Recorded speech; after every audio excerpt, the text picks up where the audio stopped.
Let's bring in now Democratic presidential candidate Senator Cory Booker of New Jersey. His campaign revealed over the weekend that it must raise nearly $2 million by next Monday in order to remain viable in the 2020 race. So, Cory, what's your pitch? How are you going to do that? Well, Mika, it's already been the best two fundraising days of our campaign so far. Well over 10,000 people have responded to this challenge that we got in this race, not for an exercise in ego or vanity project. We got in it to win. And as you've heard from some of the previous people this morning, the two most respected campaigns on the ground are mine and Elizabeth Warren's. And we have more endorsements in Iowa from state legislators, from local mayors, than any of the other candidates. We have built a campaign to win, but we wanted to be very honest with people. The fourth quarter is when you grow. And if we don't have the money to grow, we are not going to be able to stay competitive in this race. And folks, in my opinion, I don't want to stick around if I'm not in this to win it. And so we put out this challenge, nearly $2 million, really for us to stay in this race. And so far, the momentum, the surge, even when I was out at the Iowa Steak Fry, I had people wearing other candidates' shirts saying, you need to be in this race. We need your voice on this stage. And they've contributed. So we got still a little bit of a hill to climb. If people want me in this race, go to CoryBooker.com and help us to make sure that we're positioned to win in the new year. So, Senator, we've been saying for some time around the set that you've been running a really good, a really strong campaign. Are you frustrated?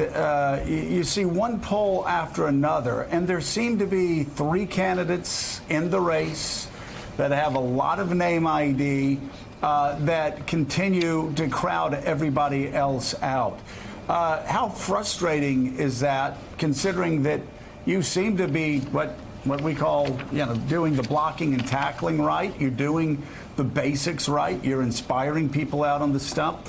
How frustrating is it that it still seems to be a contest of three people with the highest name identification? Well, that's what you would expect this far out. I don't want to win the fall of 19. I want to win the caucuses in 2020. And we have never, in my lifetime and your lifetime, ever had a person go on from the Democratic Party to become president who was leading in the polls this far out. We elect people like Jimmy Carter, Bill Clinton, Barack Obama, who are these inspiring young leaders who were doing terribly in the polls this far out, but we're doing the right things on the ground. And that's why we're putting this money challenge out, is because we know when we talk to Kerry's campaign, polling at 4% and goes on to win in Iowa, Obama this day was about 15, 20 points behind Hillary Clinton. All of those campaigns told us, build the organization on the ground, and you have the inspiring energy and message to be in there to win this campaign. And so we just had to give a lot of honesty this week and say, so far we've been able to build that kind of campaign. It's been noted by everybody, local press in Iowa, but we don't have the capacity to continue towards victory unless we raise about $2 million before the end of this quarter. So, Senator Booker, my wife and I, we have 7 children. We have a couple of grandchildren. My wife and I, we obviously have a shelf life. I'm concerned about our grandchildren. Yes. Why should I send you $100 or $1 million? What are you going to do for them? Well, first and foremost, we desperately need a leader right now in America that, first of all, can unite the Democratic Party. We win when we have movement-like elections, not triangulating ones just to beat Donald Trump. Beating Donald Trump is the floor, it's not the ceiling. I'm in this election to beat Donald Trump, yes, but I want to not beat Republicans, but unite Americans to the common cause to deal with those problems that the future really is staring at. From climate change to just an economy that doesn't work like it did for my parents. 90% of baby boomers did better economically than their parents. For millennials, it's down to 50-50 now. We've got to have a healing in this country and understand that the lines that divide us, that this president preys upon, are in no way near as strong as the ties that bind us.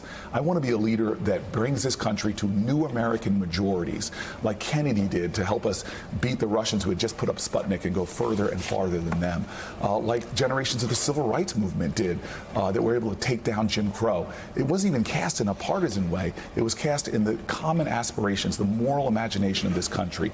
That's why I'm in this race. That's been the mission of my life, from unifying people to turn around a city, to even the only senator that can really brag with Dick Durbin that pulled together the kind of bipartisan coalition to pass major legislation under this president, which was criminal justice reform.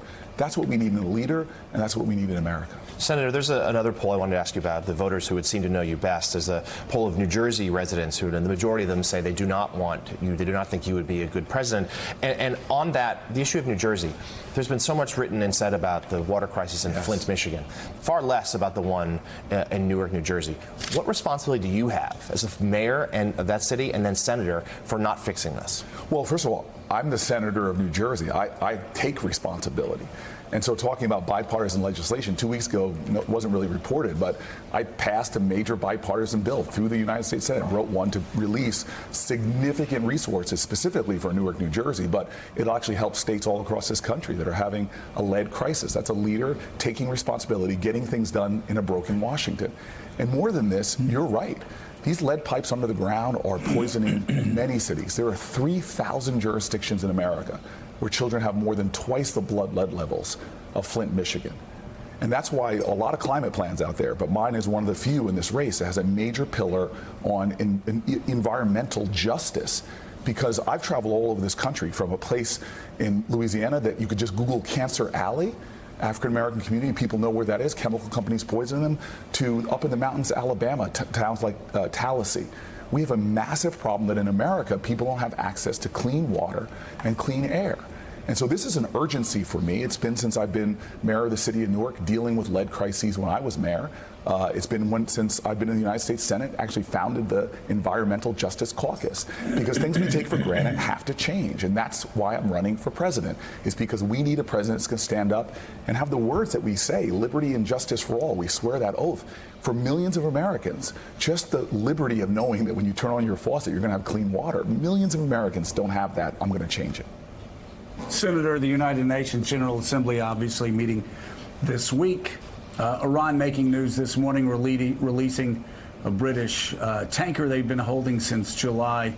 I'm curious, if you were President of the United States, what would you say to the General Assembly about Iran and their recent attacks against Saudi oil fields? And what would you say the United States response would be to those attacks if you were speaking in front of the UN this week?